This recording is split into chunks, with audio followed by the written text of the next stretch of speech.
chiffres et de la conversion d'énergie. Et de mon côté, du coup, je vous souhaite un bon webinaire.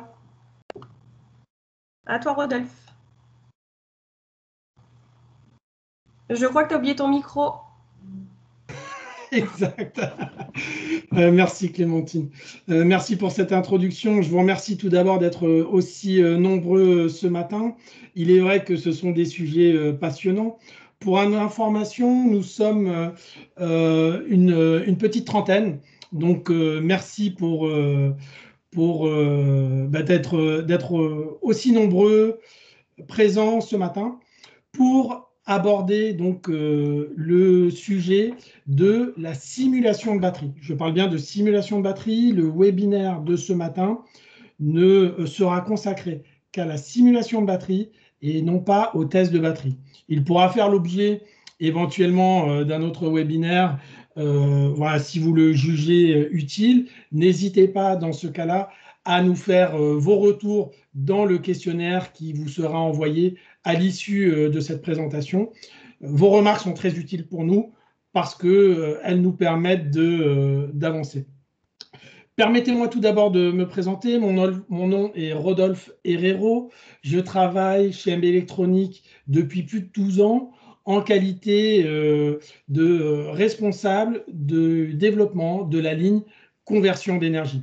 Ma fonction consiste à faire le lien entre les utilisateurs et les partenaires avec lesquels on travaille dans le domaine de la conversion d'énergie. Cette présentation va se décomposer en 4 parties. Une courte introduction d'MB Electronics. Je sais que vous êtes nombreux à nous suivre depuis longtemps, à nous connaître depuis longtemps, mais il est toujours bon en quelques slides, ça ne durera pas plus de 5 minutes, de vous rappeler qui nous sommes et les domaines dans lesquels nous intervenons. Enfin, on abordera la partie simulation de batterie de façon beaucoup plus poussée, en 2 phases. Une première étape plus théorique sur les solutions qui existent, les solutions dont on dispose pour la simulation de batterie.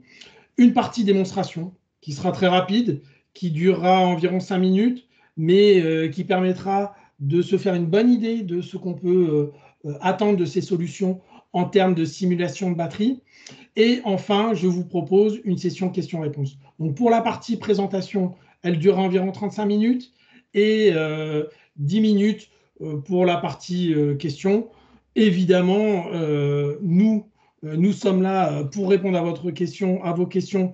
Donc si ça déborde, ça ne nous gêne pas, mais on se doit également de respecter votre agenda puisque votre temps est précieux.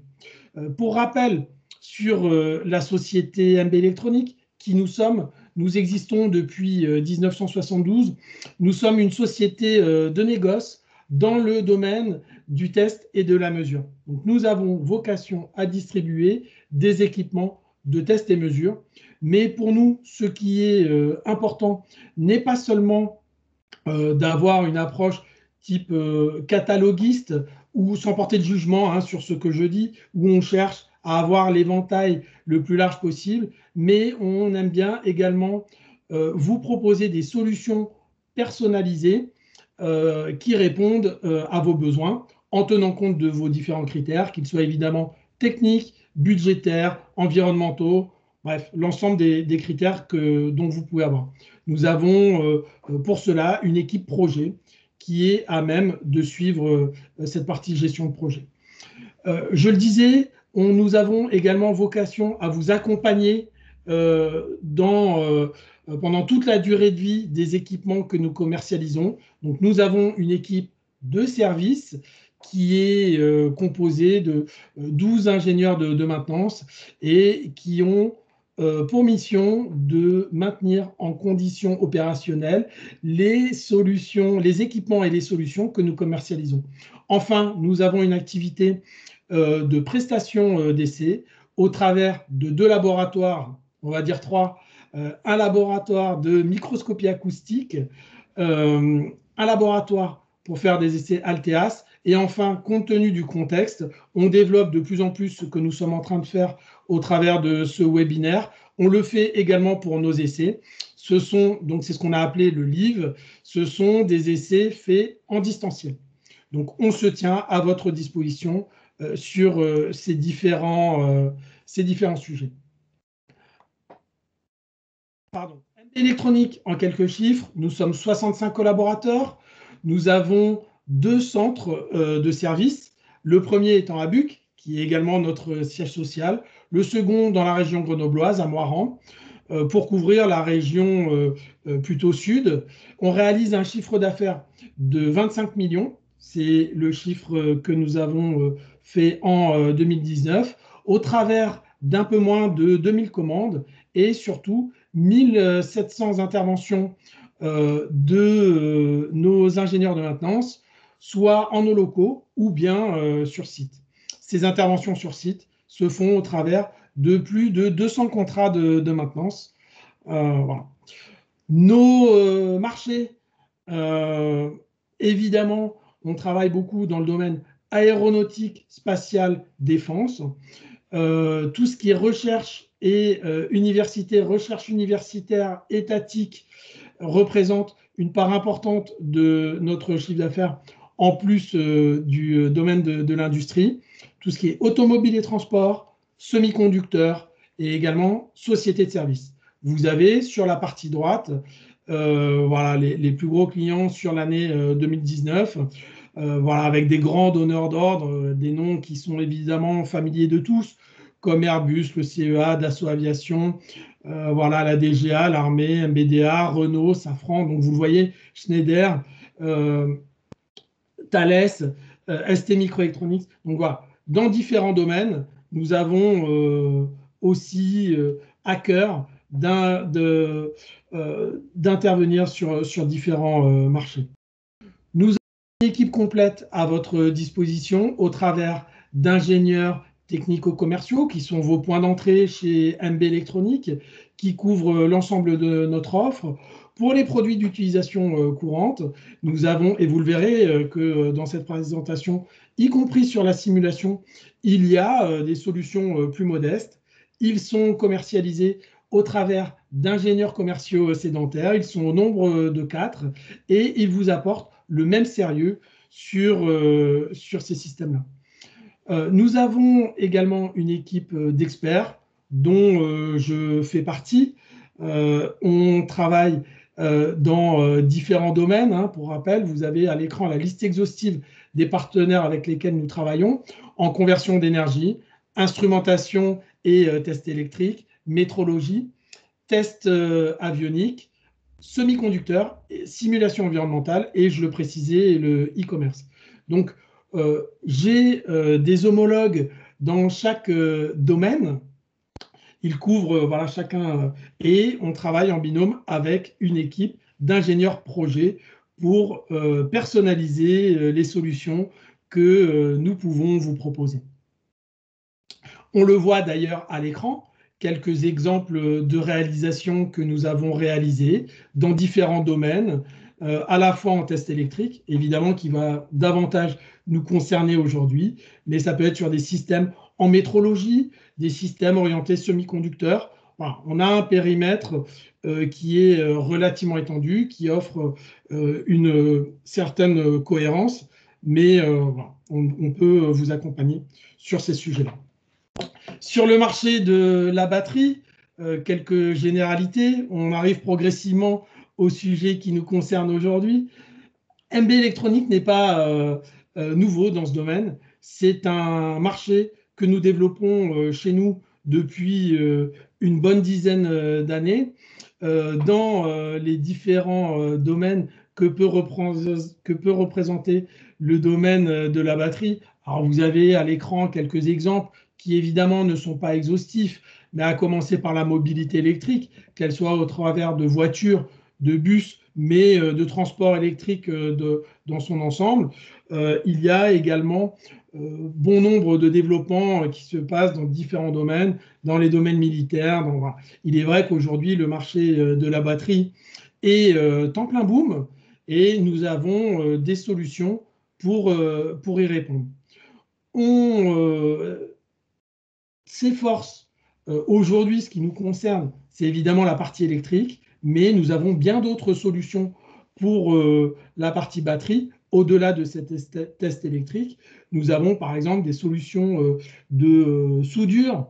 On appelle ça du tag, si je ne m'abuse, pour aller tester les éléments. On a la possibilité d'avoir des tests de cyclage de batterie. On a la possibilité de faire du test diélectrique. Et puis, on a la possibilité, évidemment, de coupler l'ensemble de ces tests avec des enceintes climatiques, par exemple.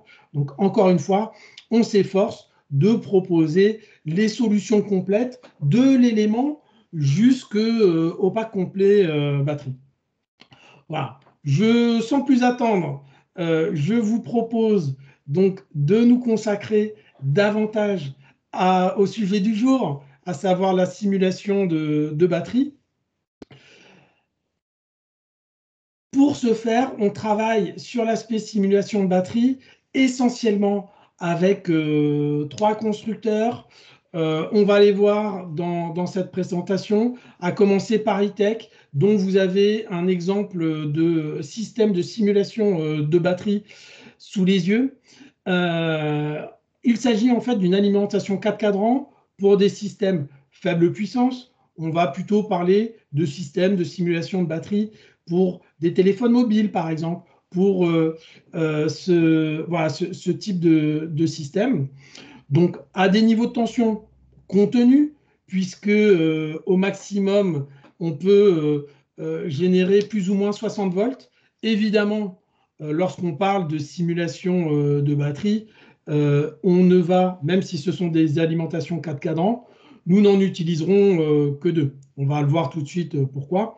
On va utiliser des tensions positives avec des courants positifs lorsque la batterie se décharge, lorsqu'elle va aller alimenter un spécimen, ou des courants négatifs lorsqu'elle se charge.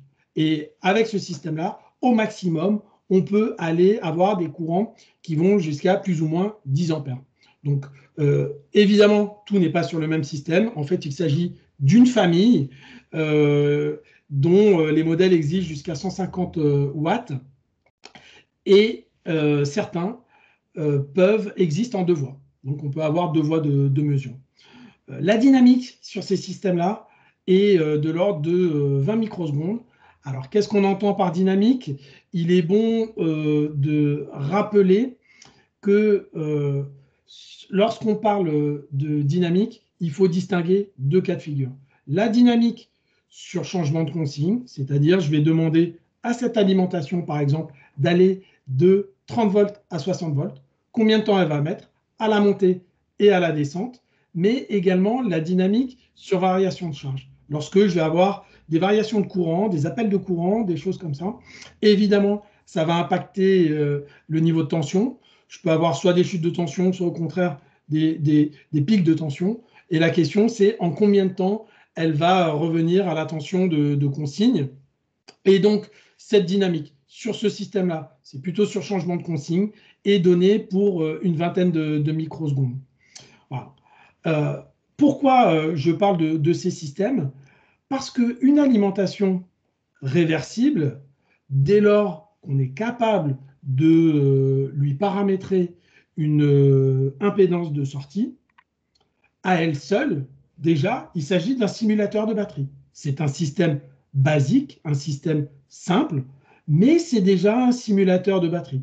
Il va naturellement, l'alimentation réversible, naturellement, va se comporter comme une batterie, dans le sens où automatiquement, elle va soit fournir de l'énergie, soit en absorber en fonction de la tension du spécimen que j'ai à tester. Si on va un petit peu plus loin sur cet aspect simulation de batterie, toujours le modèle simple, on peut à ce moment-là considérer, donc vous l'avez vu, au-delà de 100 watts, sur les systèmes dont nous allons parler maintenant, on va plutôt commencer à quelques dizaines de kilowatts ou à la dizaine de kilowatts. Et dans ce cas-là, 2 approches sont possibles, soit une approche monobloc, soit une approche modulaire. On va commencer par l'approche monobloc parce que c'est la plus simple. On travaille sur ces systèmes monoblocs avec un constructeur italien qui s'appelle Xenon. avec lequel nous avons réalisé des simulateurs de batterie au-delà du mégawatt, de l'ordre du mégawatt. Et l'intérêt de ce constructeur, c'est qu'il va permettre de personnaliser à la fois la puissance que l'on souhaite avoir, entre 10 kW et, on va dire, le mégawatt pour simplifier, mais également au niveau de la tension qu'on souhaite avoir. Il nous est, par exemple, arrivé dans notre domaine automobile de réaliser des systèmes 410 volts plutôt que 400 volts. Parce que si on prend un certain nombre d'éléments lithium-ion en série, on se rend compte qu'on ne tombe pas pile sur 400 volts, mais qu'on a besoin d'un petit peu plus. L'intérêt de ce constructeur permet de proposer des systèmes 410 volts si on le souhaite. Donc, c'est complètement personnalisable au niveau du couple tension, courant, puissance, mais également au niveau du type de la puissance que je souhaite délivrer. On le voit à l'écran, deux approches sont possibles au niveau de la puissance. Jusqu'à présent, les alimentations réversibles étaient beaucoup avec une puissance dite carrée. Je veux une alimentation 1 kW, elle va faire 100 volts, 10 ampères. Et si j'ai 50 volts, j'aurai toujours 10 ampères. De plus en plus, on va retrouver des solutions que nous, on appelle à puissance constante. Ce qu'on veut dire par puissance constante, c'est une alimentation qui va faire 100 volts, 20 ampères, 1 kW. C'est-à-dire qu'à 100 volts, on aura 10 ampères et à 20 ampères, on aura 50 volts. Mais elle fait bien 100 volts, 20 ampères, 1 kW. Donc, il est possible, avec ce constructeur, de choisir l'une ou l'autre des options en fonction des essais qu'on a réalisés. La dynamique est évidemment, lorsqu'on monte en puissance, un petit peu moins bonne que sur le modèle qu'on vient de voir précédemment, mais elle est quand même excellente, de l'ordre de 500 microsecondes. Alors, encore une fois, sur la dynamique, ce sont des valeurs typiques parce que c'est extrêmement difficile pour un constructeur de spécifier précisément une dynamique. Elle dépend de trop de variables. Elle dépend de la nature de la charge, elle dépend du type de variation que vous faites, elle dépend d'énormément d'éléments. Il y a des charges qui vont aider à avoir une bonne dynamique. Au contraire, certaines vont être un frein. Et donc, voilà, on est obligé de donner des valeurs typiques. Donc, c'est pour ça que les valeurs que j'avance sur cette partie dynamique sont des ordres de grandeur qui peuvent être affinés au travers de mesures qu'on réalise très, très régulièrement à la demande des utilisateurs. Et là encore, sur ce système, on est capable d'émuler une résistance interne. Donc, on va pouvoir paramétrer des résistances d'entrée. Je vous fais un petit teasing, puisque Régatron a commencé à communiquer sur ces systèmes-là. Le pendant de l'approche monobloc est une approche modulaire. Régatron est une référence dans ce domaine d'approche modulaire. Ils sont en train d'introduire une nouvelle famille qu'ils appellent G5, qui va, là encore, être capable d'être mise en parallèle au travers de modules qui font 18, 27, 36 ou 54 kW. Ils vont progressivement arriver dans le courant d'année prochaine. C'est vrai qu'on arrive en fin d'année, donc ça va arriver très vite. La dynamique est un peu meilleure que sur Xenon, puisqu'elle est de l'ordre de quelques centaines de microsecondes. Comment Régatron arrive à un tel exploit? Ils ont changé de technologie, ils sont passés au silicon carbide, ce qui offre l'avantage d'avoir des meilleures dynamiques et de gagner également en encombrement. Donc là encore, ce sont des approches modulaires. On travaille avec E-Tech également sur cette approche modulaire qui offre des modules de puissance de 6, 12 et 18 kW, de 80 à 2250 volts en passant par des modèles 300 volts, 500 volts et 800 volts. Il est possible de les mettre en parallèle jusqu'à 1,152 MW. La dynamique est un peu moins bonne que sur les précédents modèles dont j'ai parlé, que sur Xenon ou que sur Régatron. En revanche, ces solutions-là offrent un rapport performance-coût qui est plus qu'intéressant. Il offre aussi l'avantage d'être très facilement personnalisable. Vous avez sous les yeux quelques exemples de réalisations que nous avons fait chez MB Electronics. Ces systèmes existent avec écran, comme on le voit sur les systèmes du milieu, et sans écran, comme on le voit sur la réalisation de gauche.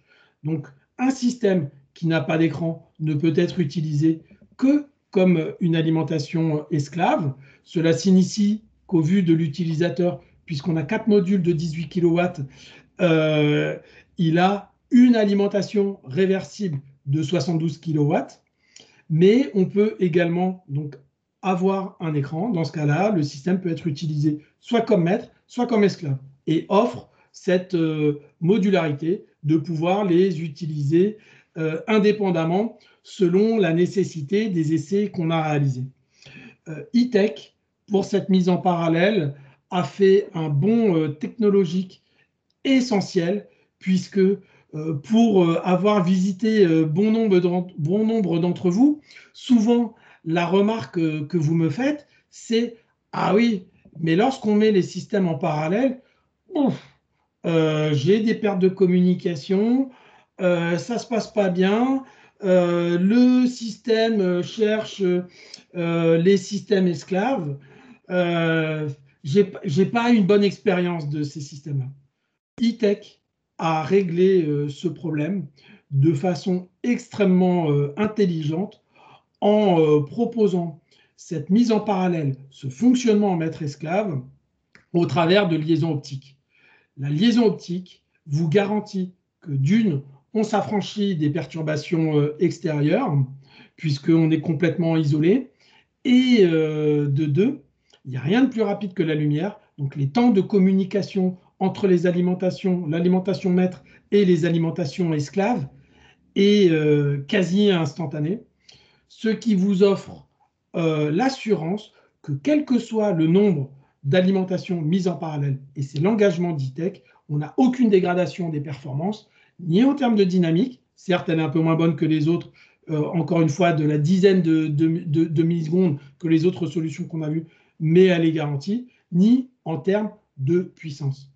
Et ces systèmes-là ont été conçus vraiment pour un fonctionnement en maître-esclave, puisque lorsqu'on utilise plusieurs alimentations, on ne vient configurer que l'alimentation maître. Pour la mise en parallèle de la partie puissance, elle se fait naturellement au travers de barreaux. Ce que nous avons vu jusqu'à maintenant, vous allez me dire que ce sont des alimentations inversibles. Vous avez raison, mais ce sont aussi des simulateurs de batterie, parce qu'on peut, des simulateurs très simples, mais on peut également simuler la résistance interne. On peut aller un petit peu plus loin sur cet aspect simulation de batterie, voire beaucoup plus loin. Et une des applications qu'on rencontre très fréquemment, c'est d'avoir recours à une cible temps réel, un calculateur externe. On va utiliser les alimentations uniquement comme ampli, et on va utiliser un calculateur temps réel qui va réaliser donc, le calcul. Et ce calcul est asservi en fonction des mesures qui sont faites. Donc, on vient reboucler les mesures, asservir en permanence le modèle. C'est ce que de plus en plus, on retrouve cette terminologie de PHIL pour Power Hardware in the Loop. Nos solutions le permettent, soit au travers de jeux de commandes qu'on peut envoyer, des commandes bas niveau, en mode bus TCP/IP par exemple. Certaines alimentations le permettent, mais on peut également utiliser les pilotages analogiques. Nos alimentations disposent de l'une ou l'autre de ces interfaces et donc vont permettre de faire ce genre de choses. Alors vous avez sous les yeux un exemple de réalisation fait par Opal RT, qui est une référence dans ce domaine. Il y en a d'autres. Voilà, c'est évidemment un exemple qui est loin d'être exhaustif. Certains constructeurs ont pris conscience que bon nombre d'utilisateurs apprécient les solutions clés en main, les solutions qui peuvent fonctionner d'elles-mêmes. C'est le cas de Regatron, qui propose un applicatif qui s'appelle BatSim, donc sur les systèmes G5 dont j'ai parlé tout à l'heure. Ces applicatifs ne sont compatibles, ne peuvent fonctionner qu'avec les systèmes que ces constructeurs fabriquent. Et ils vont permettre d'émuler certains modèles. Alors, le modèle Regatron est surtout adapté pour les batteries lithium-ion, quoique on peut déjà choisir la technologie de batterie. Et puis, vous le voyez sur la partie gauche, on va pouvoir indiquer au système le nombre d'éléments qu'on a en série et en parallèle pour construire un modèle de batterie. Ensuite, on va rentrer un état de charge et lancer l'applicatif. On va être encore un petit peu plus proche du fonctionnement réel d'une batterie. E-Tech vient d'introduire également de son côté un applicatif qui est extrêmement simple d'utilisation et très intuitif, qui s'appelle le BSS pour Battery Simulation Software. Il existe en 3 versions. Le modèle de base, la version standard, qui ne va permettre d'émuler qu'une seule batterie, une batterie simple, soit une batterie plomb, soit une batterie lithium-ion. Il existe également une version pro qui va un petit peu plus loin sur cette émulation, même beaucoup plus loin, puisqu'on va pouvoir choisir la technologie de batterie, par exemple du lithium fer phosphate ou du NIMH, enfin voilà, différents modèles de batterie, et le modèle M pour multivoie, qui va permettre d'émuler plusieurs batteries en même temps. Vous avez à l'écran un rappel des fonctionnalités de ce système-là. Je vous propose, sans plus attendre, de vous présenter en conditions réelles ce que fait ce logiciel. C'est ce qui va terminer ma présentation, sachant que vous aurez la version, on va vous envoyer à l'issue de ce webinaire cette présentation au format PDF et vous aurez dans ce que vous allez recevoir une copie d'écran, quelques copies d'écran de ce que je vais vous montrer sur le logiciel. Donc, je vais partager avec vous la fenêtre relative à l'outil de simulation de batterie. Alors, moi, je vais changer. Tac. Hop. Voilà. L'outil, vous voyez bien mon écran, Clémentine, c'est bon? On voit le logiciel? Oui, on voit parfaitement bien, c'est bon. Ok, parfait, merci. Merci pour ta confirmation. Donc, vous le voyez, une interface très intuitive, relativement simple, composée d'une partie de paramétrage sur la gauche et d'une partie visualisation sur la partie droite. La visualisation va vous permettre de monitorer en temps réel tout ce qui est tension, courant, puissance, capacité et état de charge. Et vous allez pouvoir donc utiliser différents modèles. Donc, la version de base vous permet, la version standard, on va dire le premier niveau, permet de paramétrer soit des technologies plomb ou des batteries lithium-ion. Donc, on vient choisir au travers de la bibliothèque, et on l'a vu, pour avoir les autres technologies, cela impose d'avoir la version pro. Donc, si je prends au hasard, ce n'est pas vraiment l'élément lithium-ion, on va en fait très simplement rentrer les informations de la capacité de la batterie que vous souhaitez émuler, le nombre d'éléments que vous avez en parallèle, le nombre d'éléments que vous avez en série, les seuils de basculement voilà, d'une tension positive à une tension négative. Ah, je vous prie de m'excuser, j'ai un onglet qui est apparu. Un état de charge initial de la batterie, On va pouvoir également configurer tout ce qui est lié à la protection. Alors, sur l'état de charge de la batterie, mais également sur tout ce qui est OCV. Donc, pour rappel, on ne va pas avoir le temps aujourd'hui de rentrer sur la partie technique, mais OCV signifie Open Circuit Voltage. Et donc, on va pouvoir rentrer ces différents paramètres. Par exemple, là, si je vois que mon alarme est à 6 volts, ça me paraît un petit peu élevé pour un élément lithium-ion. Je vais plutôt le mettre à 2 volts avec une alarme à 3 volts, par exemple. Si je reviens sur mon aspect simulation, je vais laisser la batterie une capacité de 10 ampères-heure avec un état de charge initial de 50%. Et donc, une fois que j'ai rentré ces quelques paramètres, il me suffit d'appuyer sur le bouton Play. J'ai fait une pause à l'instant. Et là, donc, je suis sur l'aspect charge. Je suis parti de 50%.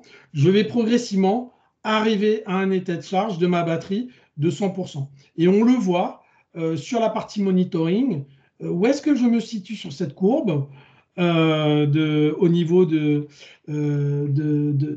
l'état de charge et de l'OCV, et puis tout ce qui est au niveau courant, puissance, etc. Donc si je continue ma simulation, je vais continuer gentiment pour aller jusqu'à 100%. Je peux me mettre également en décharge. Dans ce cas-là, j'ai commuté le bouton qui se situe sur le dessus. Alors vous le voyez, il y a quelques messages d'alarme qui peuvent apparaître sur le bas de l'écran. Et là, je vais effectuer la même chose dans l'autre sens. Je pars de 50% et je vais complètement décharger le système. Donc, je continue ma simulation. Je pourrais évidemment changer l'état de charge, me mettre par exemple à 20% et lui dire que je vais charger. Évidemment, dans ce cas-là, je vais partir de plus bas. Vous avez compris le principe. On peut le faire pour n'importe quel système, n'importe quelle technologie de batterie. Ce qu'on peut faire, c'est importer des fichiers Excel issus de simulations de modèles que vous auriez fait, mais avec la version Pro, on peut également importer des modèles issus de MATLAB, donc des points maths. Donc là, par exemple, j'ai fait plusieurs exemples hier. Si je prends le premier et que je le mets, on voit que c'est un système très simple. Ah, il aurait fallu que je change mes seuils. Là, il m'informe qu'il y a un petit souci sur mes seuils. Je vais et puis, j'ai là mis un autre modèle. Voilà aujourd'hui, très simplement, les informations que je souhaitais partager avec vous sur cet aspect simulation de batterie. On se tient à votre disposition pour vous présenter ces fonctionnalités plus en détail si vous le souhaitez, pour répondre évidemment à vos projets. Mais dans un premier temps, avant de parler de vos projets, on se tient également à votre disposition pour répondre à vos questions.